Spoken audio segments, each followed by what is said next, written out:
2 Chronicles chapter 16. Asa's last years. In Asa's 36th year as king, Baasha attacked Judah and then built up the city of Ramah to keep Asa from leaving Judah on any kind of military campaign. So Asa took gold and silver from the treasuries of the Lord's temple and the king's palace. He gave it to his officials and sent them to King Ben-Hadad of Aram.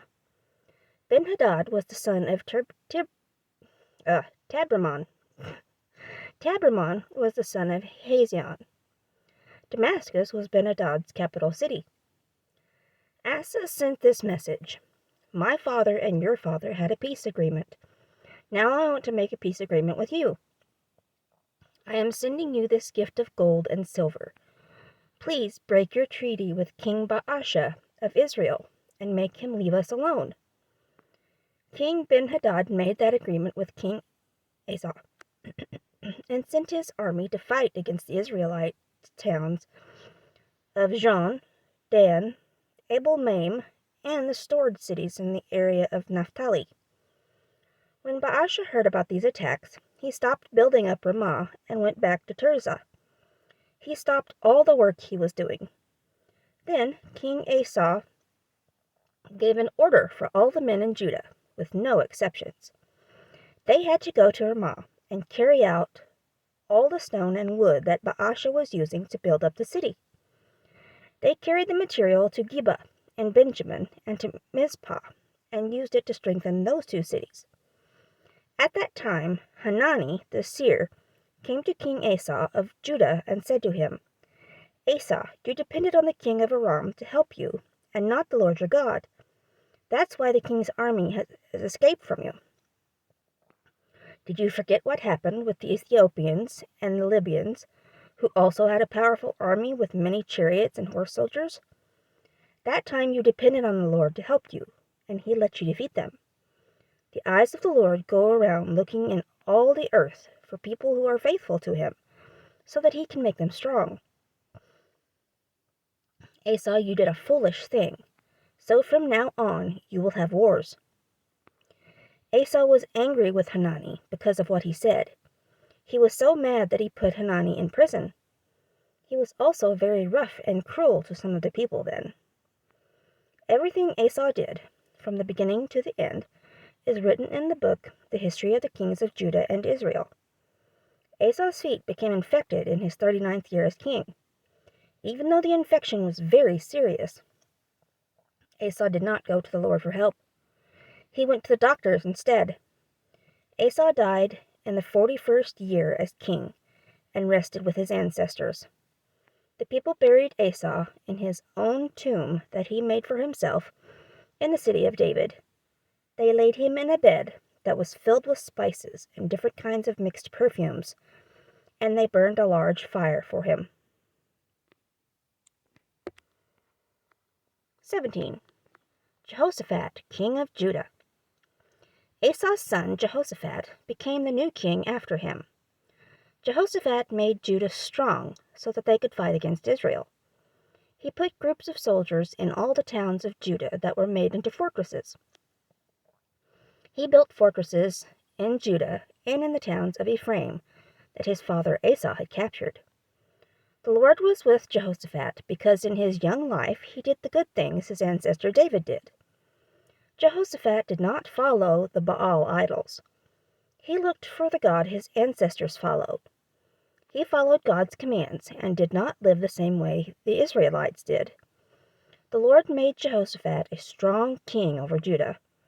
All the people of Judah brought gifts to Jehoshaphat, so he had much wealth and honor. His heart found pleasure in the ways of the Lord. He removed the high places and the Asherah poles from the country of Judah.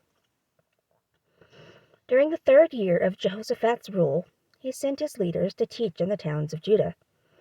These leaders were Ben-Hail, Obadiah, Zechariah, Nathanael, and Micah. Jehoshaphat also sent Levites with these leaders. These Levites were Shemaiah, Nethaniah, Zebediah, Asahel, Shemiramoth, Jehonathan, Adonijah, and Tobijah. He also sent the priests Elishama and Jehoram. These leaders, Levites and priests, taught the people in Judah. They had the book of the law of the Lord with them. They went through all the towns of Judah and taught the people. The nations near Judah were afraid of the Lord, so they did not start a war against Jehoshaphat. Some of the Philistines brought gifts to Jehoshaphat. They also brought silver to him, because they knew he was a very powerful king. Some Arabian people brought flocks to Jehoshaphat. They brought 7,700 rams and 7,700 goats to him. Jehoshaphat became more and more powerful. He built fortresses and storage towns in the country of Judah. He kept many supplies in the storage towns, and Jehoshaphat kept trained soldiers in Jerusalem. These soldiers were listed in their tribes. This is the list of these soldiers in Jerusalem. From the tribe of Judah, these were the generals. Adnah was the general of 300,000 soldiers. Jehohanan was the general of 280,000 soldiers. Amasiah was the general of 200,000 soldiers. Amasiah was Zichri's son. Amasiah was happy to give himself to serve the Lord. From the tribe of Benjamin, these were the generals. Eliada had 200,000 soldiers, who used bows, arrows, and shields. Eliada was a very brave soldier. Jehozabad had 180,000 men ready for war. All these soldiers served King Jehoshaphat. The king also had other men in the fortresses in all the country of Judah.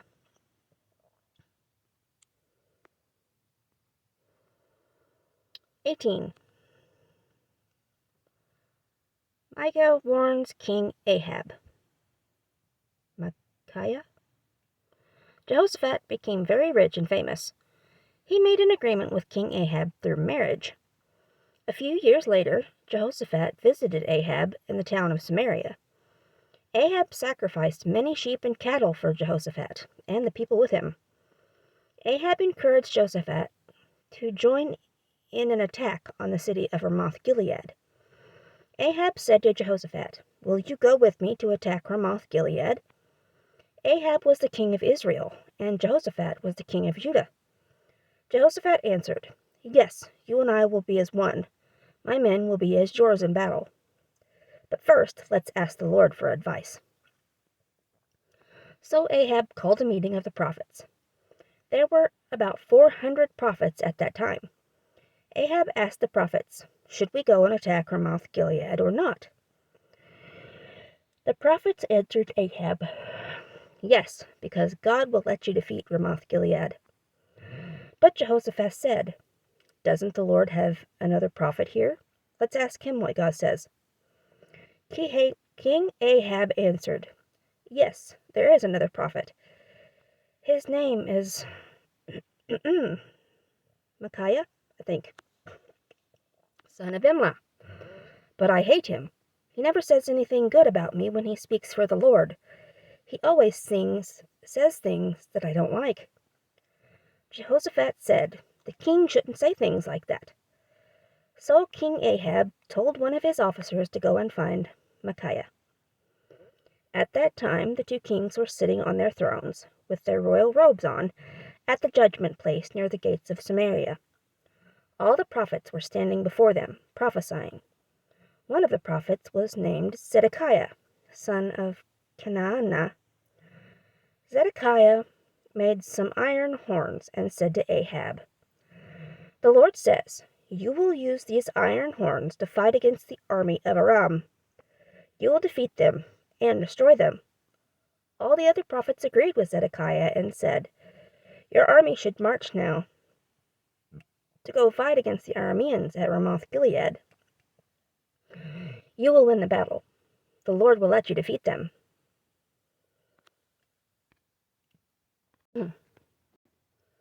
While this was happening, the officer went to find Micaiah. When he found him, the officer told him, All the other prophets have said that the king will succeed, so you should say the same thing." But Micaiah answered, "As surely as the Lord lives, I can say only what my God says." Micaiah went and stood before the king Ahab. The king asked him, Micaiah,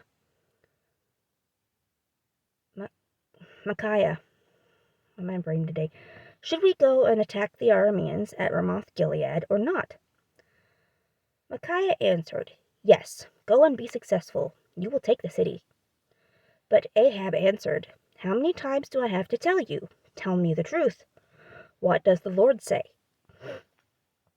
So Micaiah answered, "I can see the army of Israel scattered all over the hills, like sheep with no one to lead them. This is what the Lord says. These men have no leaders. Let them go home in peace." Then Ahab said to Jehoshaphat, "See, I told you. This prophet never says anything good about me. He always says something bad." Micaiah said, "Hear the message from the Lord. I saw the Lord sitting on his throne. All of heaven's army was standing around him, some on his left side and some on his right side. The Lord said, 'Which of you will go fool Ahab into attacking the Arameans at Ramoth Gilead, so that he will be killed?' The angels discussed many different plans. Then a spirit went and stood before the Lord. He said, 'I will fool him.' The Lord asked, 'How will you do it?' He answered, 'I will go out and become a spirit of lies in the mouths of Ahab's prophets. They will all speak lies.' So the Lord said, 'Yes, that will fool Ahab. Go out and do that.' So that is what has happened here. The Lord made your prophets lie to you. The Lord himself decided to bring this disaster to you." Then the prophet Zedekiah went to Micaiah and hit him on the face. Zedekiah said, "How is it the Spirit of the Lord left me to speak through you?" Micaiah answered, "Look, what I said will happen, and when you see it, you will go into the deepest part of your house to hide." Then King Ahab ordered one of his officers to arrest Micaiah. Ahab said, "Arrest him and take him to Ammon, the governor of the city, and Prince Joash. Tell them to put Micaiah in prison. Give him nothing but bread and water to eat. Keep him there until I come home from battle." Micaiah said, "Listen to me, everyone. Ahab, if you come back alive from the battle, the Lord has not spoken through me." The battle at Ramoth Gilead. King Ahab of Israel and King Jehoshaphat of Judah went to fight the Arameans at Ramoth Gilead. Ahab said to Jehoshaphat, "Disguise yourself when you go into battle, but wear your own clothes. I will disguise myself." The king of Israel went into battle dressed like an ordinary soldier. The king of Aram had 32 chariot bug. The king of Aram, had 32 chariot commanders.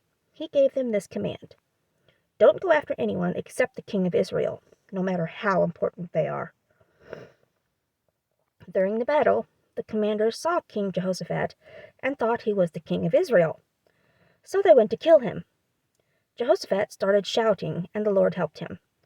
God made the chariot commanders turn away from Jehoshaphat. When the commanders saw that he was not King Ahab, they stopped chasing him.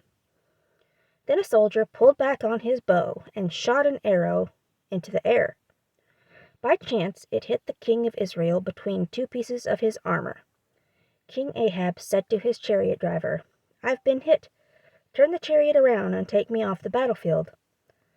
The armies continued fighting all that day. King Ahab leaned against the side of his chariot to hold himself up, facing the Arameans. He watched until evening. Then, just as the sun was setting, he died.